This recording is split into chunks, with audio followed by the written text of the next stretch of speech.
pessoal! Muito bom dia, boa tarde ou boa noite para você que está nos acompanhando aqui no Prosa de TI. Hoje nós estamos no nosso último episódio da temporada 2 e, como vocês podem ver, o host está um pouquinho diferente. Eu sou a Linda Maria, participei ali da primeira temporada, falando ali de privacidade e proteção de dados. E hoje, o Prosa de TI tem um convidado mais que especial, que é o Guilherme. Agora inverteu os papéis. Agora invertemos os papéis. Hoje é ele que vai contar ali um pouquinho da sua história. E é bom a gente falar um pouquinho, né, de quem é o Guilherme.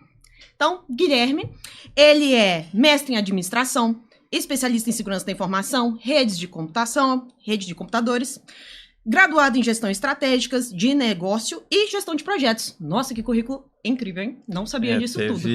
Teve alguns cursos de pós aí no meio desse caminho. Nossa senhora! E também é legal falar que o Guilherme, ele é professor da FIAP hoje, ele é consultor de TI e de segurança na DGPTI, produtor musical, que esse é o assunto fascinante que a gente vai explorar aqui hoje também, da Gitux e da SleepTux. E ele é host aqui do Prosa de TI, mas hoje ele é o nosso entrevistado. Seja muito bem-vindo, Guilherme. Obrigado demais por ter aceito, na verdade, por ter proposto esse episódio nesse formato diferente. E por ter aceito quando falei, vai dar pra fazer, vamos fazer. E aí a gente encerra a segunda temporada diferente. Isso mesmo. E spoiler, né? Terceira temporada já está sendo planejada pra gente gravar o pessoal de São Paulo, que agora eu tô morando lá. Isso mesmo, pessoal. E caso queiram, coloquem nos comentários aqui ou mandem, né, para o Guilherme dicas ou até mesmo alguns temas que vocês acham interessante. Vai ser muito bom ali pra gente ter nas próximas temporadas, né? Que o Prosa de TI eu acho muito incrível, essa versatilidade que a gente tem de vários temas, né? E principalmente explorando ali um leque muito grande na área de tecnologia da informação. Mas, né, como a primeira pergunta de prática a gente tem ali em todos os entrevistados, Gui, como é que você chegou nesse mundo de tecnologia da informação? O que te moveu? Longa história, vamos lá. Eu sou o irmão mais novo, são 5 irmãos. Meu irmão mais velho, ele também é músico, ele é contrabaixista, então um pouco da música veio aí. Quando era criança, ele tinha as bandas dele, etc. E uma época ele começou a trabalhar com TI. Mas TI era bem incipiente, né? Era informática, era... Arruma minha impressora. Até antes disso. A primeira vez que eu tive contato com o computador foi com o DOS 6.22. Era o sistema operacional e aí a gente tinha o Windows 3.11 como um software, né? O Windows não era o sistema operacional ainda, ele passou a se tornar só com o Windows 95. Uhum. Então, nessa época, eu comecei a ter contato com o computador. Era um contato mais para lazer, né? Porque era criança e aí tinha uns joguinhos, estilo Atari da vida. E aí ele conseguia alguns, a gente brincava. Então, assim, eu já comecei a ter contato com linha de comando, a ter um entendimento de como é que instalava um software, que era troca um disquete 1, disquete 2, disquete 3 para instalar programa pequeno e por aí vai. Então foi um processo um pouco sofrido aí. Nessa época, eu ainda não tinha ideia do tamanho do universo, que era computação, que era tecnologia, programação envolvida. E teve um episódio que eu me lembro assim tinha um jogo que um amigo nosso, ele conseguiu um ponto muito grande, um recorde lá, uma pontuação muito grande no jogo. E a gente, nossa, quantas horas, né, ele precisou para chegar naquela pontuação, a gente meio que ficava disputando, né, quem fazia mais. E eu tentava, tinha mais tempo, né, era criança só ir na escola, e aí quando voltava, ficava tentando jogar e nunca alcançava a pontuação dele. Uhum.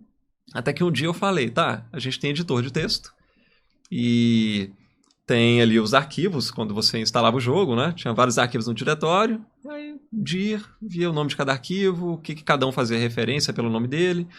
E comecei a entrar em cada um deles. Só que quando a gente acessa um arquivo binário, você não consegue visualizar, né? Acessa um arquivo executável, ele está lá todo codificado, ele está compilado.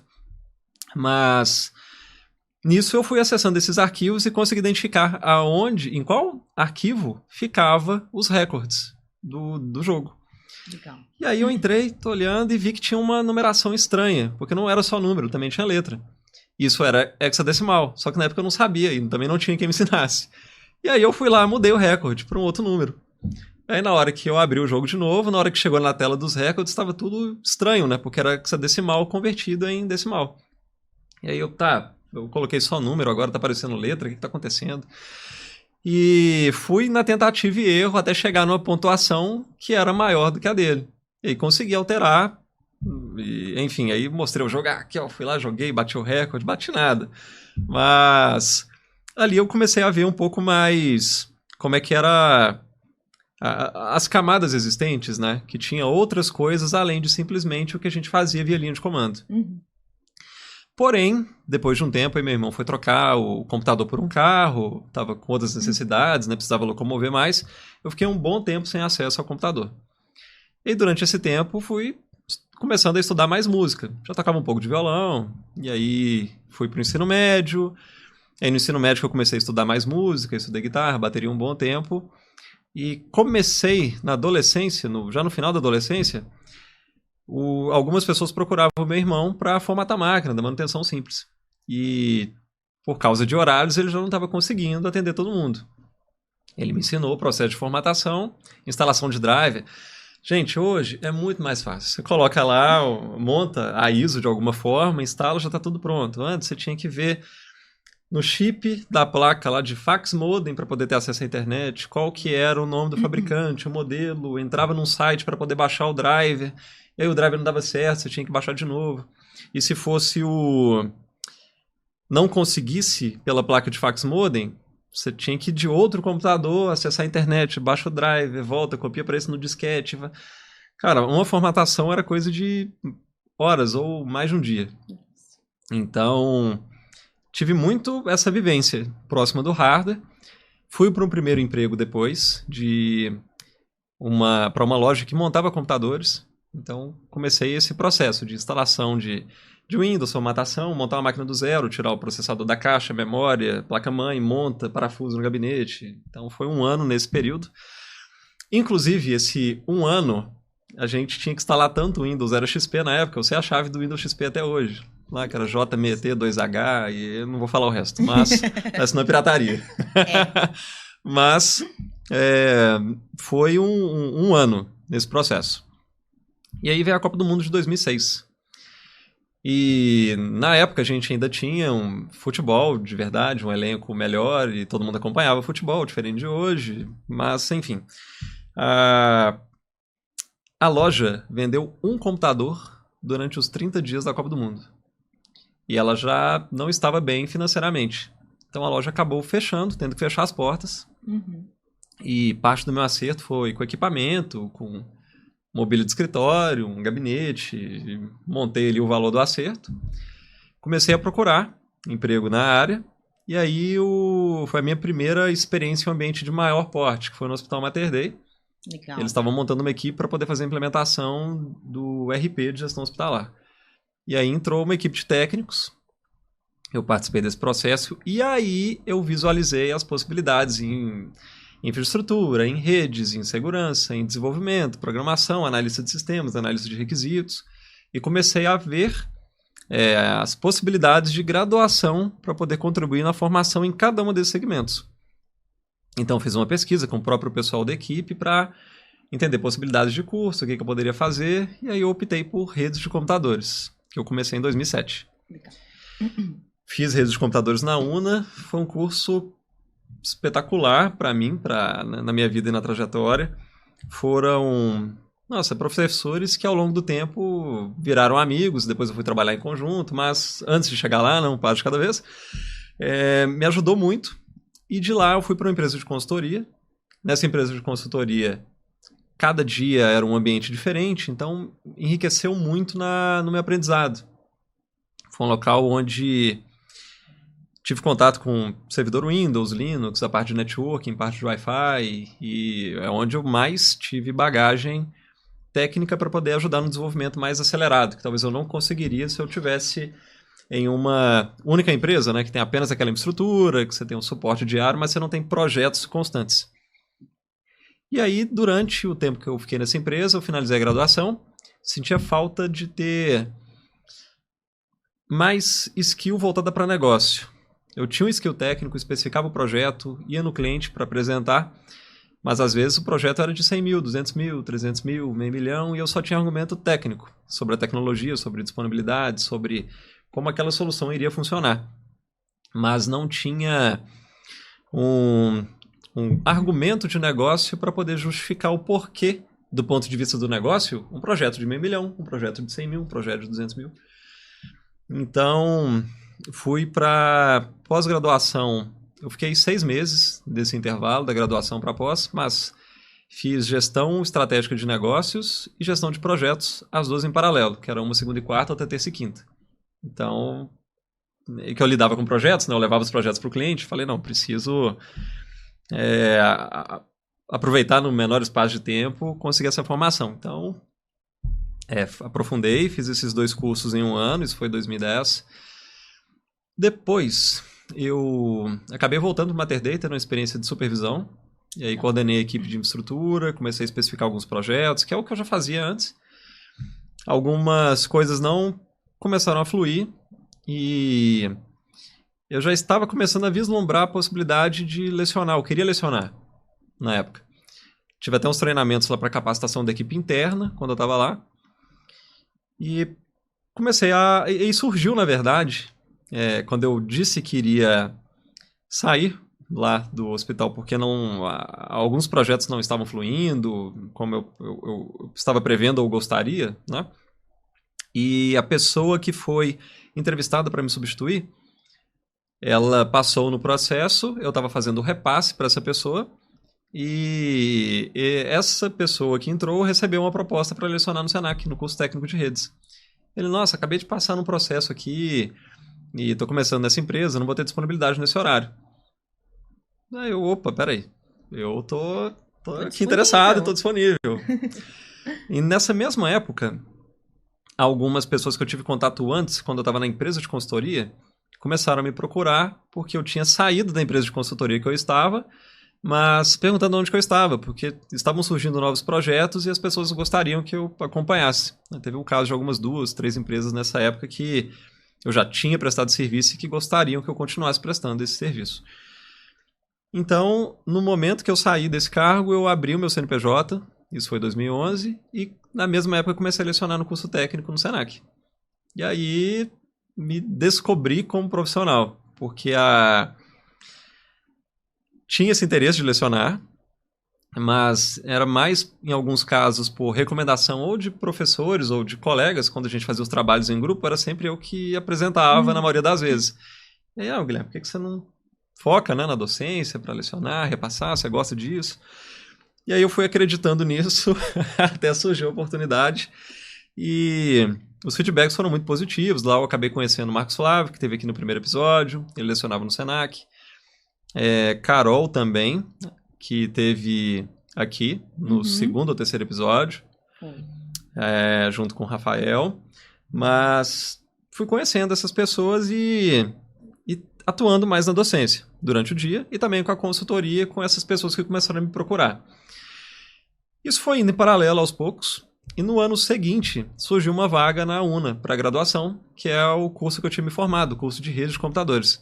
E para lecionar Linux, que era o que eu mais trabalhava. Assim, não era... Eu tenho certas dúvidas em alguns momentos de o que eu mais trabalhava, se era Linux ou se era Switch. Atuava muito com suítes da Tricom, saudades da Tricom, a HP infelizmente comprou e acabou com boa parte da minha alegria profissional. Ai, Faz parte. Faz parte. Mas nesse processo eu comecei a lecionar na UNA à noite, ainda lecionava algumas disciplinas de dia no Senac e o meu CNPJ no meio do caminho. Quando começou a aumentar o volume de demandas, eu saí do Senac, no início também de 2012, então fiquei pouco mais de 1 ano, e lecionei na UNA de 2012 a 2019. Legal. Então, nesse período, surgiu a possibilidade de coordenar os cursos da pós em 2015, primeiro de segurança da informação, a primeira turma. A gente ajustou muita coisa na grade para a segunda turma. Você esteve lá com a gente em 2017, na terceira turma. E fiquei até 2019, dei uma pausa na docência, meu CNPJ já acabou acontecendo, de fato, depois de 3 anos. Em 2014 para 2015 ele deslanchou. E fui levando os dois em paralelo. E é isso. Depois, no meio disso tudo, estava esquecendo já, em 2012 eu fiz uma pós-técnica, estava sentindo falta de ter mais expertise em segurança da informação, então fiz um curso de pós em 2012. E ao lecionar na graduação, mestrado é necessário. É necessário. Eu ia te perguntar esse ponto, eu ia falar assim, peraí. E o mestrado, onde que tá aí? Pois é, eu estava no meu segundo ano na docência, né, na graduação, na verdade, em 2013, e um amigo meu que a gente formou na graduação junto, fez a pós de segurança junto. Eu comecei a lecionar na UNA, ele lecionou também, começou a lecionar no Pitágoras no mesmo ano, que é o Paulo Rodrigues Milhorato. A gente tem até o meu sobrenome, né, o Guilherme Rodrigues, ele Paulo Rodrigues, a gente estudou junto muita coisa. Graduação, pós, e aí o mestrado ele me ligou um dia, Guilherme. Então, mestrado, né? Eu falei, pois é, mestrado, né? Tá na hora. E o que a gente faz? Enfim, vamos começar a olhar? Vamos. A gente começou a olhar o que era possível conciliar. De segunda a sexta, a gente atuava em consultoria. E no período noturno, a gente estava lecionando. Então, tinha que ser algo no fim de semana. A gente encontrou um mestrado em administração.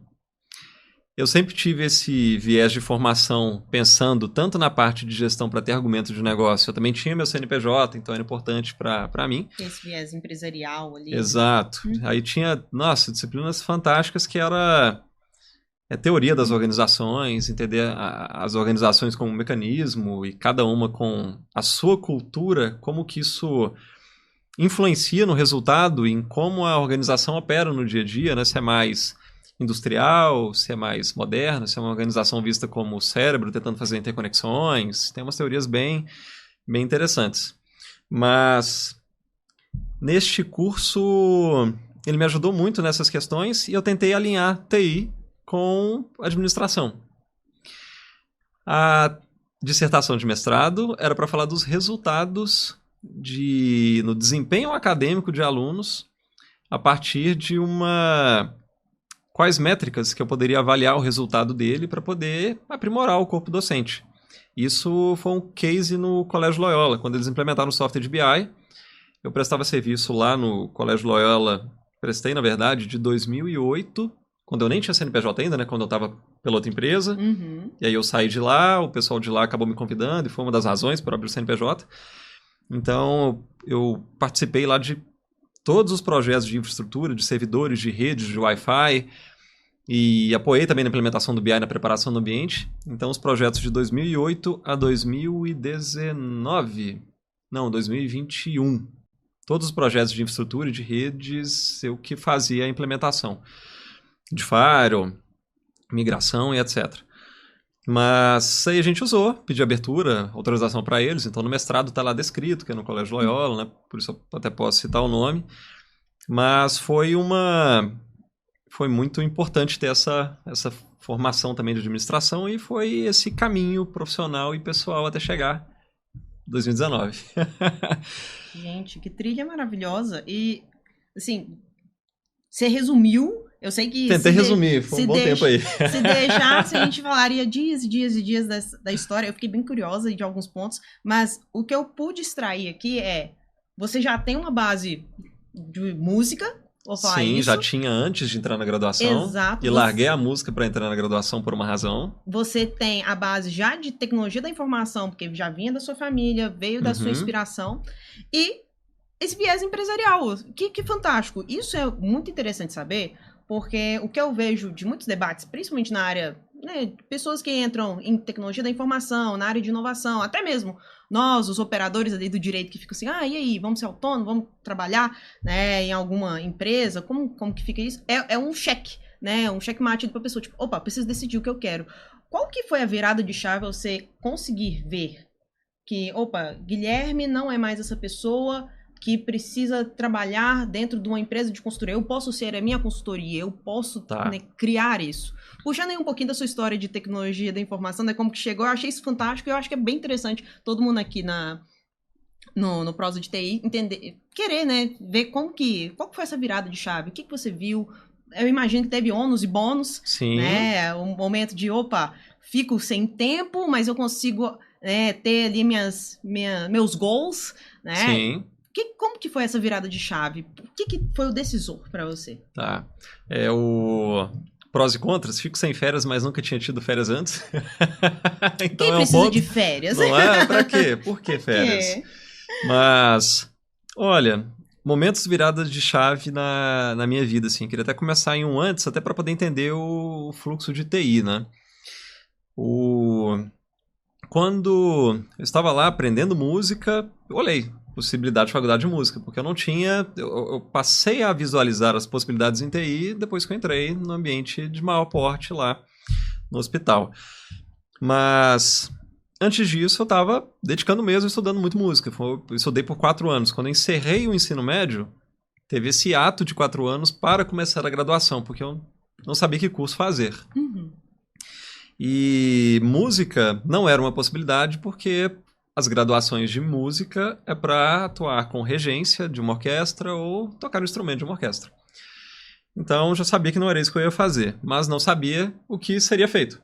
Então, quando vislumbrei essas possibilidades, atuei em redes, larguei a música pela primeira vez. Falei, não, aqui eu dependo apenas de mim, o quanto eu estudar e me dedicar, eu vou ser proporcionalmente remunerado ao conhecimento que eu tenho.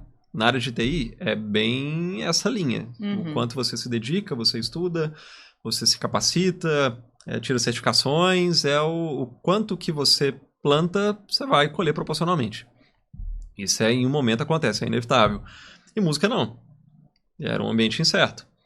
E por ter vindo de uma família que não tinha tantas possibilidades, não tinha recurso financeiro, não tinha instrução a fundo, aí foi onde eu vi a primeira possibilidade de ter uma melhoria de vida. Então fui para TI, me dediquei e larguei música de fato. A virada de chave para abrir o CNPJ, ela veio quando eu estava na consultoria, voltei para o mercado como supervisor, mas já queria docência. E enquanto eu estava ali, algumas empresas começaram a me ligar, porque o meu número pessoal era usado na consultoria para poder atender os clientes. Mesmo não sendo o telefone corporativo, né? Lá também tinha o telefone corporativo, mas acaba que fica mais o pessoal fácil, tinha né? os 2 contatos e, enfim, o pessoal me ligou e perguntando aonde que você está agora, porque a gente está com uns projetos aqui e queria que você estivesse conduzindo. E eu, um me ligou. Passou um tempo, o outro me ligou. Aí passou um tempo, o outro que eu nem tinha prestado serviço recebeu a indicação de que eu poderia conduzir aquele projeto. Falei, tem 3, já não é por acaso. Então, fruto do seu bom trabalho. Na época foi complexo. Foi muito trabalho e pouco descanso. E muito aprendizado, porque consultoria a gente aprende muito. Sim. Mas nessa época eu decidi abrir o CNPJ. A virada de chave foi aí, quando, por causa dos trabalhos anteriores, pessoas começaram a me procurar para conduzir projetos. Mas, e felizmente deu certo. Demorou um tempo. Apesar de já ter esse reconhecimento de algumas pessoas que eu já tinha contato, já estar na área há 4 anos, praticamente, o CNPJ ainda precisou de mais 3 para seguir por conta própria. Uhum. Porque eu me viabilizei através da remuneração com a docência. Até esse tempo. Sim. Depois que a gente conseguiu equilibrar essa balança e seguir com a consultoria, tanto que em 2019 eu resolvi deixar a docência para dar uma pausa e coincidentemente veio a pandemia em 2020, então foi o pessoal até ficou, Guilherme, você já sabia que ia acontecer isso, né, que ia ter aula em casa, né, home office, e aí você já aproveitou e saiu antes, né, mas foi um bom momento, que aí eu pude tirar alguns projetos que estavam parados e consegui executar com os cursos que estão na Udemy. E aí continuei indiretamente com a docência. Hoje já são 35 mil alunos na Udemy. Uau. Nos 5 cursos que estão lá. Inclusive, Momento Merchan, link na descrição. Tá aí. Momento Merchan, procure lá no Udemy. Muito bons os cursos. Eu já fiz. Na época mesmo do MBA, quando você foi meu professor lá na pós, eu lembro que você passou pra gente, foi fantástico pra mim, ainda mais eu que não sou da área, né, de tecnologia da informação, pra mim foi incrível. Então, obrigado. Muito bom. Faça seu merchan mesmo, muito bom. Foi muito TCP/IP, Wireshark, escovação de bit. Exatamente. Mas estão lá, tem 4 cursos mais técnicos, tem de Linux, tem de servidores, tem de Wireshark, tem um de desempenho e troubleshooting, para poder ter uma visão mais metódica de resolução de problema, não ficar na tentativa e erro. Aí lá leva alguns cenários reais que eu deparei ao longo do tempo. E tem um curso que é gratuito de VirtualBox para quem nunca trabalhou com virtualização. Legal. Então, e porque todos os cursos dependem de um lab, então para eu não ter um conteúdo igual em 4 cursos, eu tirei e fiz um curso só de virtualização que atende os 4, para quem não teve esse contato. Mas em breve, provavelmente, aliás, esse episódio, quando sair ao ar, já teremos um outro curso de rede de computadores, que é um pouco complexo, né? Porque como eu atuo no ambiente acadêmico desde 2011, eu fui acompanhando as mudanças tecnológicas, né? O advento da cloud, e o quanto ela cresceu, e o quanto outros cursos começaram a deixar de ser procurados porque o mercado demandava mais outras áreas. Então, hoje temos quase nenhuma instituição que disponibiliza cursos como o que eu fiz, que é de redes de computadores, para especificamente a gente falar de protocolos, de TCP/IP, de redes e de infraestrutura em si. E hoje, nos outros cursos que temos na área de TI, geralmente temos só uma, talvez 2 disciplinas da área de redes. E não tem como a gente consolidar em uma disciplina, em 2, o que eu vi lá em 2 anos e meio, com N disciplinas em cada período. Então a ideia desse curso é falar de cabeamento estruturado. Aí eu trouxe um professor que foi meu professor, o Reinaldo Vignoli, para falar de cabeamento estruturado. Ele foi revisor da BNT. As traduções das normas técnicas de cabeamento estruturado do inglês para as versões da BNT, ele atuou no comitê para ajudar a traduzir. Que fantástico. E aí, na época que eu fui aluno dele, ele estava nesse comitê, traduzindo a norma. Marcos Flávio, que também esteve aqui no podcast para falar um pouco de segurança. O Lucas França, que aí foi um aluno lá na UNA, que hoje atua com operadoras de telecom, já Tier 1, Tier 2, que é ambiente mais de núcleo ali da internet, né, de grandes interconexões. Então, ele vai falar de redes WAN. E eu falando dessa escovação de bit, que a gente viu lá na pós, que é TCP/IP, que graduação também abordava, para poder falar de fundamentos de redes, que é o que o mercado em si sente falta quando o profissional vai atuar com DevOps, vai atuar com segurança, vai atuar com implementação de ambientes, de firewall, seja on-premise ou vai trabalhar na AWS, com soluções da AWS, ou Azure, ou GCP, e aí tem as configurações de rede, como fazer, por que fazer, enfim, por que tem endereçamento padrão quando você cria uma VPC lá na AWS, por exemplo, para quem trabalha com a AWS, por que são aqueles endereços daquela faixa, então isso tem uma RFC especificando isso. Então no curso a gente aborda esses fundamentos para cobrir os principais tópicos que uma pessoa deveria saber para poder atuar com redes, com infraestrutura, com servidores, com cloud, e é isso. Então o curso está aí, link também na descrição. Fantástico. Gui, aproveitando, puxando aí o link do seu curso, o curso, aproveitando, né, o momento merchan, o curso ele é focado somente no público de tecnologia da informação ou pessoas de outras áreas conseguem também assistir? Vou dar o meu exemplo. Tá. Né? Entrei ali na pós-graduação de segurança da informação, única advogada na turma, eu e tinha uma administradora também, mas que já trabalhava na área de segurança, então eu cheguei literalmente crua na matéria, mas eu consegui seguir muito bem ali com todo o apoio, estrutura. Eu agradeço muito também pela paciência que você teve comigo na época. Mas aí puxando e as suas perguntas eram as melhores. sempre que tinha visão de fora. Sempre advogada para botar ali um pouco de tempero ali no negócio. Mas o seu curso é focado mais para essa turma da área de tecnologia da informação que quer se especializar em redes, ou até mesmo um advogado que quer entender melhor, porque ele atua na área de direito digital, mas quer entender mais a fundo, também se aplica a ele, tem pretensões de criar um curso voltado para esse público que não é de tecnologia, como é que... Eu tenho as gravações, até tentei alguns contatos, mas não foi possível por questões de agenda. Inclusive, já vou até citar nomes aqui, porque pode ser que, se estiver assistindo... Eu tinha chamado o Márcio Sá. Márcio, fantástico. Márcio não te respondeu, Márcio? Não, o Márcio respondeu, só então que desculpa, não tinha agenda. Não deu pra gente conciliar e gravar. Mas ele, para poder falar dessa parte de compliance, gestão, segurança da informação, mais voltada para a parte executiva e também de normas e de frameworks. E Sidney Rocha... Eu conheço ele. Fantástico. É. Ele falou aqui também, falou? Veio aqui no Project TI. Só que ele tá lá no meio do doutorado e também com atuação com o CNPJ e na docência, tava com a agenda muito complicada, mas ele fazendo essa ponte do TI com o direito, que ele tem as duas formações, e o Márcio nesse perfil mais executivo. Então tinha esse curso pensando em segurança da informação para gestores, para executivos e para advogados. E aí a gente... Enfim, estamos discutindo essa possibilidade, mas não aconteceu ainda. Quem sabe em breve acontecerá. Mas o outro curso, que é mais voltado para redes de computadores, inicialmente o público-alvo é quem está na graduação na área de TI ou acabou de se formar e os conteúdos de redes no curso dele foram mais superficiais porque era só uma disciplina que ele teve. Então a ideia é a gente conseguir levar, por exemplo, o que a gente tem de infraestrutura e cabeamento estruturado não está preconizado pelo MEC na ementa das disciplinas de redes de nenhum desses cursos. Então, provavelmente eles não viram sobre cabeamento estruturado, as questões normativas, sobre sistemas de cabeamento, como é que uma infraestrutura tem que ser pensada. Então, tudo isso tem lá.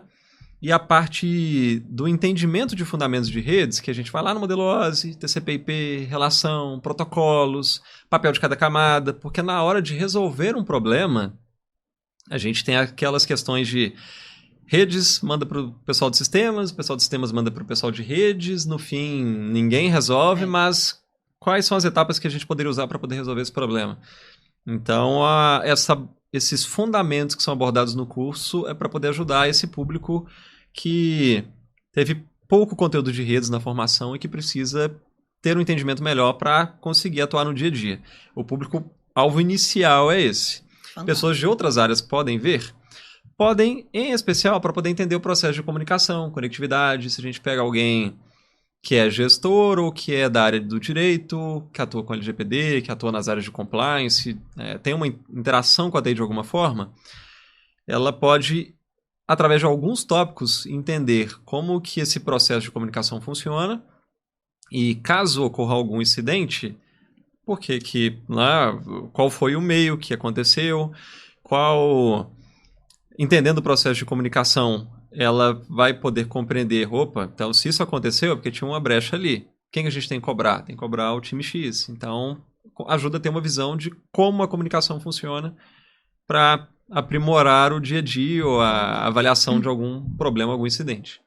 Eu gosto muito dessa abordagem. Se eu não me engano, até falei isso no dia que você me entrevistou. Que é muito bom a gente entender do que a gente trabalha, né? Então, se eu quero ser um advogado que mexa com tecnologia, eu preciso entender o que é, né? A tecnologia da informação, a segurança da informação. Isso foi até um desses motivos que eu entrei lá no MBA. Eu, bati cabeça, escovei beat com a turma, mas... Pessoal que não é da área de tecnologia da informação, eu encorajo vocês a adquirirem um curso. É muito importante. Se vocês querem trabalhar na área de inovação ou na área de tecnologia, é importante saber dessas bases fundamentais, até mesmo para você conseguir comunicar, né, com os seus times internos. É muito bom falar a mesma linguagem, vou falar assim, que facilita. Sim. Né? Eu vejo isso muito no desafio. Eu sou advogado, né? Então eu vou puxar muito do advogado em si. É um advogado querer falar ali com o time técnico e falar assim, não pode. Mas por que não pode? Lógico que pode, mas, então eu encorajo todos vocês que não são da área, que estão aqui assistindo Prosa de TI, para poder assinar aí o curso. Fantástico. Prometo para vocês que vai ser fantástico. Muito obrigado pelo merchan. E falando sobre resolução de problema, lembrei até de uma situação de uma empresa que eu tive, onde havia um problema.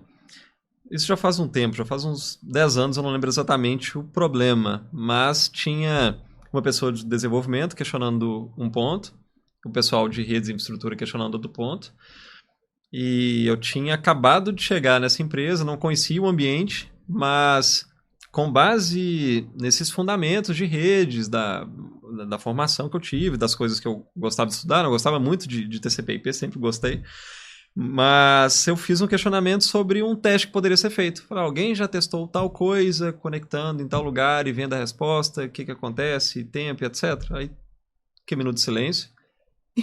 Ah, não, então vamos lá, vamos testar e depois a gente E deu certo. segue. Aí dali a gente conseguiu identificar, isolar problema, mas o entendimento desses fundamentos, dos conceitos, ele é vital para a gente resolver problema, ou para a gente ter um direcionamento de por onde começar para resolver o problema, não ficar na tentativa e erro. Exatamente.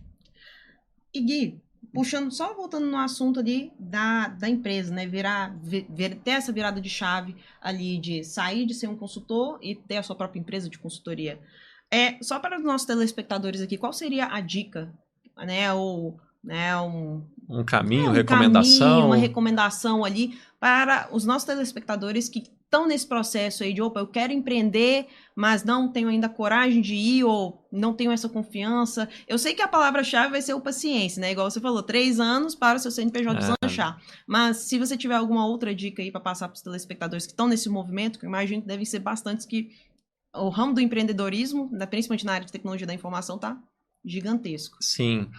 Olha, tem 2 possibilidades, na verdade mais, né? Mas, assim, pensando... A minha atuação foi mais para redes, segurança da informação, conectividade, infraestrutura, servidores, suítes. Então, redes LAN em geral, né? Uhum. Nesse contexto, é mais comum ou mais um caminho menos árduo empreender quando você já está estabelecido, já é reconhecido por alguns pares ou por algumas pessoas que você tem de fato competência para aquilo. Então, acabei de formar, ainda não, ou estou no processo de graduação, ainda não trabalhei em nenhum lugar de médio, grande porte, ou não atuei em empresa de consultoria, como foi o meu caso. Eu, de imediato, já querer empreender é um risco muito alto, porque a consultoria, ela acaba exigindo ou demandando ter tido contato com diversos ambientes para conseguir apresentar... maturidade, né? Sim. E apresentar uma melhor solução para aquele cliente, para aquele contexto. Então, para eu conseguir identificar o problema que ele tem e propor uma solução que seja mais aderente ao negócio dele, de acordo com o orçamento dele, com o porte que ele tem, eu preciso ter tido a validação ou implementado algo similar em outro ambiente de porte similar. Se não, eu dependo muito de documentação, dependo muito de, talvez...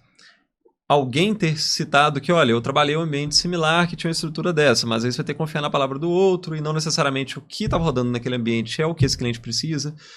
Então, empreender nestes contextos onde você tem que oferecer soluções é quase que inevitável para você conseguir ter um êxito, já ter tido bagagem anterior sobre diversas situações. Então, no meu caso, eu tive 3 anos de experiência nessa empresa de consultoria. E aí me ajudou a ter base para abrir. Na época, a gente não tinha a possibilidade de fazer anúncio em rede social, apesar de que não é o caminho em que se procura um fornecedor hoje. O fornecedor hoje é muito por indicação. Sim. Então, como a pessoa vai identificar alguém que nunca entregou um projeto para ela ou que, enfim, uma empresa totalmente nova onde o profissional que está ali à frente daquela empresa não já tem um reconhecimento, uma notoriedade no mercado. Então, consultoria e empreender geralmente vai demandar uma experiência prévia. E aí se estabeleça no mercado, aproveite as oportunidades que tenha. Se conseguir ter experiência em prestadores ou parceiros de grandes players, como parceiro Dell, parceiro HP, parceiro IBM, isso vai te dar uma bagagem muito grande. Se não, consultorias de menor porte, mas que até tenham parceria com esses players. E estes locais vão te dar em menos tempo a possibilidade de visualizar ambientes diferentes. E isso é o que vai ajudar a criar essa bagagem para poder se empreender, poder ter uma consultoria.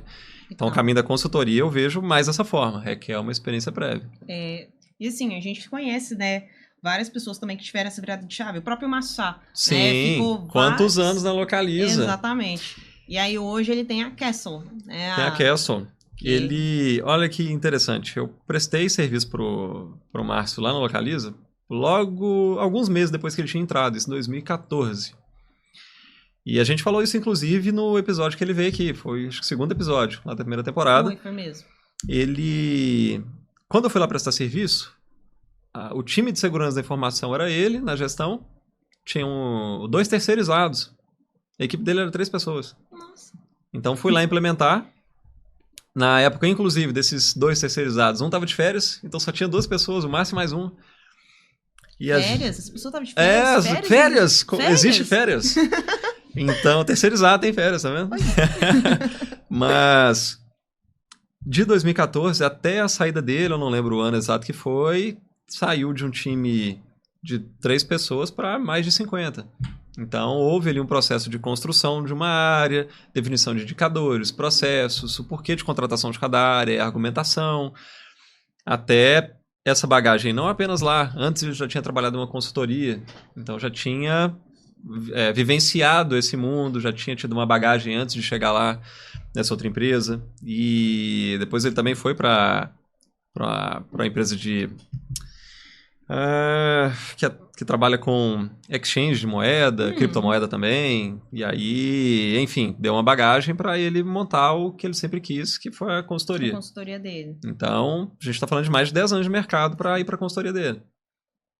Então, para os nossos telespectadores, não tenham essa bagagem. Aproveitem esse momento, aproveitem também o network. Sim. Né? Total. Façam um bom serviço nos clientes que vocês têm, né? Igual o que aconteceu com você, Gui. Que o próprio cliente entrou em contato com você, tem um projeto novo. Tem um projeto novo, tudo mais. Então, uma coisa que eu gosto de falar é sempre deixar a porta aberta. Sim, né? Porta aberta, relações, networking. Eu sempre fui muito ruim de... Não vou falar muito ruim. Eu nunca fui bom o suficiente em relacionamentos.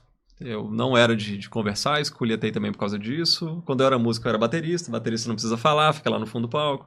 Então, sempre fui de atuar nesse espectro de coadjuvante. Mas, quando abri o CNPJ e quando comecei a lecionar, é virada de chave. Você está ali num papel de protagonista de fato. Mas foi um desafio, foi uma virada muito grande. Legal. E falando aí de virada de chave, né? Como é que foi essa migração sua agora para ser produtor musical? Você consegue correlacionar alguns elementos da área de tecnologia da informação na sua área de produtor musical hoje? Tem. Conta aí um pouquinho pra gente, que isso deve ser um momento que tá todo mundo curioso. Poxa, migrou de uma área, foi para a área de música, como assim? Tá largando até aí? Como assim? Guilherme é doido. Assim? Uns falam, né? Pô, Guilherme é doido. O outro, foi ser feliz. Foi ser feliz. Tem férias, será? Não. Oxi. Jamais. Mas, olha,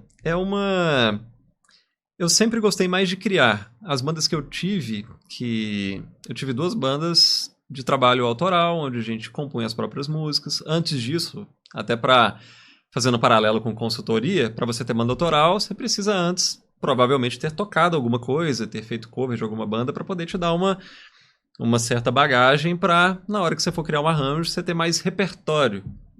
Na hora que você for criar, você saber de mais possibilidades do que você pode aplicar ali em um determinado instrumento. Então, como eu cresci com o irmão baixista, sempre tive contato com o instrumento. Os instrumentos que eu mais estudei foram guitarra e contrabaixo. Então, brinco muito mal, teclado, piano e tudo que pode sair dali, né, de sintetizador. Mas tive contato com esses que são os principais elementos que a gente teria em uma música nos estilos que eu mais consigo contribuir. Que aí vem rock, vem pop, vem MPB, consigo transitar por essas áreas, até no rock chegar no metal, que é o gênero que eu mais escuto. E é muito bom. Muito bom. Descobri há pouco tempo, né, que você também gosta de algumas bandas. Eu adoro. Enfim. Mas é isso. Então, tive essa trajetória como músico, criava os arranjos das bandas que eu tive. E quando eu decidi retomar, isso foi em 2019, e TI já... Eu não estava me sentindo tão desafiado com algumas questões de TI. Porque a partir do momento que você tem um pleno domínio de fundamentos, sai uma tecnologia nova, eu vou ler a documentação. Então, se é um ambiente cloud, lá também tem rede, lá também tem servidor, lá também tem storage, lá também tem a instância que vai rodar um servidor. Então, tudo isso eu já fazia com VMware, já fazia sem virtualização, enfim. Era só ler aonde eu teria que clicar e quais são os recursos novos, né? Não que não saia nada novo, sempre tem uma tecnologia nova, mas virava um trabalho de ler documentação e vendo o que tem de diferente. E isso foi desestimulando a continuar os estudos aprofundando na área. E eu sentia falta de fazer algo além não só com TI. Com TI, o que foi mais gratificante para mim é ter me permitido sair de onde eu estava, que era uma estrutura familiar que a gente sempre morava de aluguel, não tinha muitas condições, para conseguir começar a ter uma estrutura mais sólida para conseguir conviver, ter uma estabilidade. E, na docência, contribuir com a formação de outro profissional, porque para mim não tinha nada mais gratificante do que ver alguém indo no mercado, enfim, alcançando outros patamares, outros degraus, e cerimônia de formatura, que a turma às vezes escolhia como ou paraninfa ou patrona, ia lá fazer discurso e tirar foto, e era um momento de conclusão que era muito prazeroso, mais prazeroso missão concluída, né? Sim, era mais prazeroso ter esses retornos, né, ver o desenvolvimento profissional do outro do que a atividade em si, né, que era a docência, não que eu não gostasse, ainda gosto e ainda leciono até o momento. Mas estava sentindo falta de recomeçar em algo que me trouxesse um desafio maior do que eu simplesmente estudar uma tecnologia nova dentro de TI. E aí eu voltei para estudar produção musical. Fiz alguns cursos, um grande mentor hoje é o Paulo Anaya. Eu sempre comento quando falo dessa transição. Ele, para quem não conhece, ele trabalhou no estúdio do Rick Bonadio, então ele tem 4 Grammys, ele gravou os discos do NX0, do CPM22, do Charlie Brown Jr., de Rouge, Bros, tudo que tinha no SBT e muita coisa que a gente viu nos anos 90, 2000, passou pelo processo de gravação dele. Legal. Então, fiz alguns cursos com ele e ajudou a abrir muita mente, a alcançar resultados melhores nas minhas produções. E TI ainda tem uma relação muito grande, quando você perguntou do paralelo, porque tudo hoje pode ser feito dentro do computador, não só de hoje. Inclusive, o primeiro grande hit que a gente teve, que foi feito 100% no computador, foi Living La Vida Louca, do Rick Martin, lá no final da década de 90 ainda. Olha. Então ali era o primeiro grande hit que foi todo mixado e masterizado dentro de um PC. Então não é de hoje que isso é possível. Né? Muita gente ainda fala do analógico, tem que ter equipamento, etc. Tem N softwares que a gente consegue simular o equipamento analógico para poder ter algumas características de sonoridade. Então isso tudo é possível hoje. Da mesma forma que a gente tem virtualização há muito tempo, tem cloud computing para poder emular um hardware. Cara, isso também existe na produção musical. Então é fácil ver essa abstração pela camada de software, porque eu já trabalho com isso desde 2005 com virtualização. Não tinha nem... o primeiro que eu atuei foi o Microsoft Virtual Server 2005, que ainda não era nem a Hyper-V, VMware, nem nunca tinha ouvido falar, e isso já estava começando a ver virtualização. Então hoje a gente tem softwares que abstraem essa camada e simulam hardware. Você vai falar que é igual ao hardware? Não, até porque nenhum hardware é igual ao outro, porque a gente tem pequenas variações em componentes eletrônicos que mesmo que você tenha 2 equipamentos do mesmo fabricante, que foram fabricados ali na mesma semana, no mesmo período, você vai ter leves diferenças na característica do som. Então, sim. E não é isso que vai fazer um som ser bom ou ser ruim, que vai gerar sucesso ou não, enfim. Então tem esse aspecto da tecnologia envolvida. E também, na pandemia, teve um aumento muito grande do uso de software que permite a produção remota. Então tem um projeto que eu contribuo, que chama Flora Tua História, que é um projeto de músicas por encomenda, onde tem uma poeta que escreve, a poeta se chama Tatiane Loren. Inclusive tem uma música que eu gravei que ela escreveu a letra, que escrever é absurdo, né? Isso a gente deixa para quem sabe, né? Inclusive, para quem não sabe, é um parêntese, o álbum da Cássia Eller, o acústico, todas as músicas, ela foi intérprete, ela não compôs nenhuma. Então aquele acústico de grande sucesso lá da época da MTV, tem músicas ali do Cazuza, do Frejá, do Nando Reis, do Renato Russo, do Chico Buarque, nenhuma foi escrita por ela. Então é impressionante essa questão. Então tem pessoas que têm uma aptidão melhor para escrever. Essa Tatiana vai ouvir a história de uma pessoa, seja um casal, ou a pessoa que quer fazer música para o pai, para a mãe, para o filho. Ela ouve a história, escreve a letra, E aí depois eu entro na história para poder fazer o arranjo, mixagem, masterização, a produção, para poder tirar aquela ideia da letra e do esboço no violão para... Vai ter violino, vai ter piano, vai ter baixo, vai ter guitarra? Que elementos vão ter? Quando terá cada um deles e por que terá? E aí construir o arranjo. Então eu atuo nessa produção, porém, quando eu falei do remoto e da TI, é porque eu hoje, na época, né, no início do projeto eu estava em BH, hoje eu estou em São Paulo, mas a cantora do projeto e a Tatiana, a cantora se chama Cris Maquiné e a escritora, que é a Tatiana Loren, as duas moram no Rio de Janeiro. Então eu, ou de BH antigamente ou hoje de São Paulo, eu acesso remoto a máquina delas. Eu recomendei um mínimo de equipamento que ela deveria ter para a gente conseguir fazer isso. Uhum. Então ela montou lá na casa dela um ambiente para a gente conseguir gravar, captar a voz.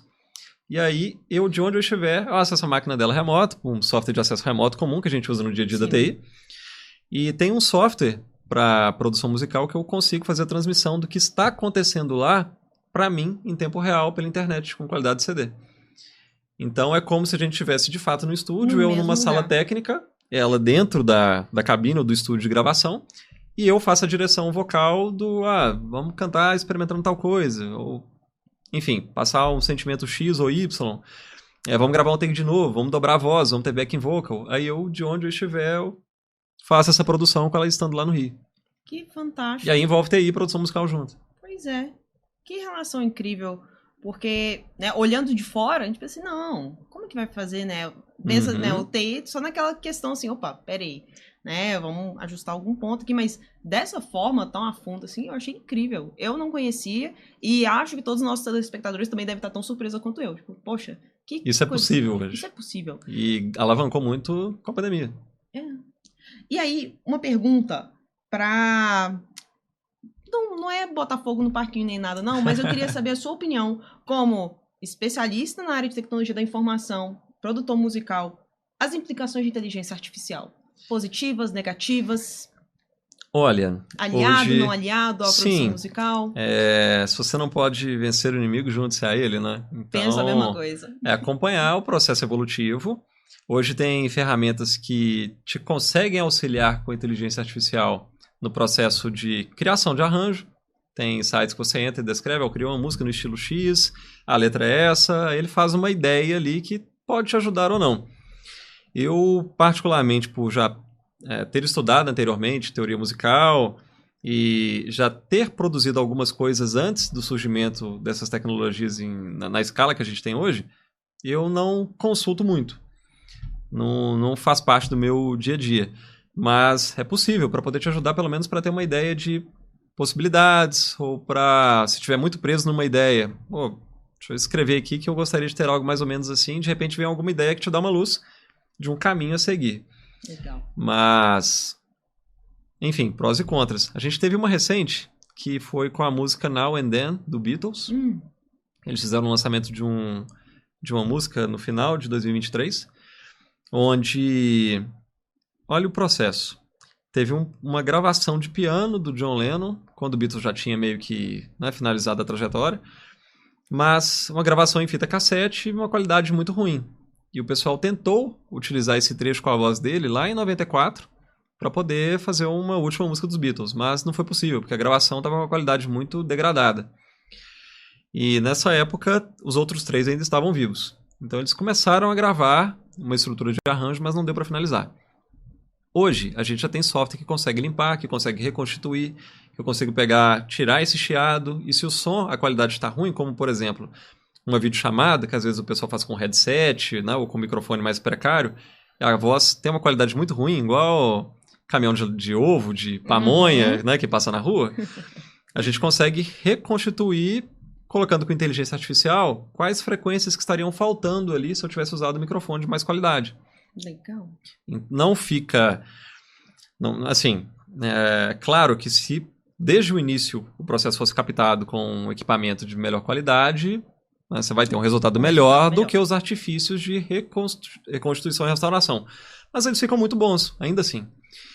Então, o que aconteceu? Apesar de ter remanescido apenas duas pessoas, né? O baterista, que é o Ringo, e o Paul McCartney, que é o baixista.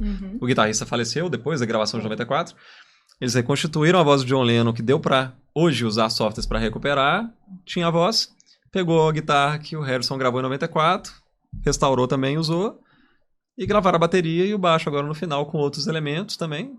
Música finalizada com Lançamento. Com apoio da IA nesse processo para poder pegar gravações de épocas diferentes e ter uma música. Então, sabendo usar a seu favor, é fundamental. Pode ser muito produtivo, né? E ter um resultado muito interessante. Eu sou do mesmo time que você. Eu acho que é uma tecnologia que enriquece, né? E sabendo utilizá-la muito bem, agrega valor. Né? Mas eu quis fazer essa pergunta porque eu vejo muitos amigos artistas com aquela reação assim. Não, vai pegar minha voz, vai criar uma nova música, é algo que não é minha. É uma das aplicações. Não precisa usar para essa. Exatamente. Então, enfim, possibilidades. Não, mas fantástico. Bom, Gui, eu sei que se deixar aqui... Vamos até o ano que vem. Até o ano que vem. Mas, se você pudesse dar algum conselho pro Gui, lá que tocava bateria quando era mais jovem, que resolveu trocar o score lá do joguinho, alguma dica pra ele, ou mudasse alguma coisa no passado, você mudaria, ou qual seria a dica que você passaria pra você do passado? O que se você pudesse voltar no tempo, o que você falaria com o Gui do passado? Eu falaria eu sempre fui muito meio nerd, assim, né, com as coisas, e sempre fui de estudar. Quando era, enfim, pequeno no colégio, eu sabia as bandeiras de cada país, e aí desenhava as bandeiras, e aí vai. Mas eu provavelmente falaria tinha alguns materiais técnicos lá em casa, porque meu irmão, como estava trabalhando na área, tinha lá o livro do DOS 622 que ele comprou, tinha livros de outras áreas, programação, e se eu pudesse voltar, eu falaria para leia também esses livros. Né? Leia mais a fundo para... Sempre quando você consegue ter mais entendimento dos fundamentos, quanto mais cedo você conseguir dominar os conceitos, é mais fácil evoluir. E aí, como eu tive esse ato de alguns anos, quando ele vendeu o computador, eu fui ter contato com o computador de novo depois de uns 5 ou 6 anos. Neste período, talvez eu poderia ter explorado mais essas coisas, ou aproveitado alguns livros que estavam lá, eu não aproveitei. Mas faz parte. Faz parte. Tudo tem seu tempo. Exato.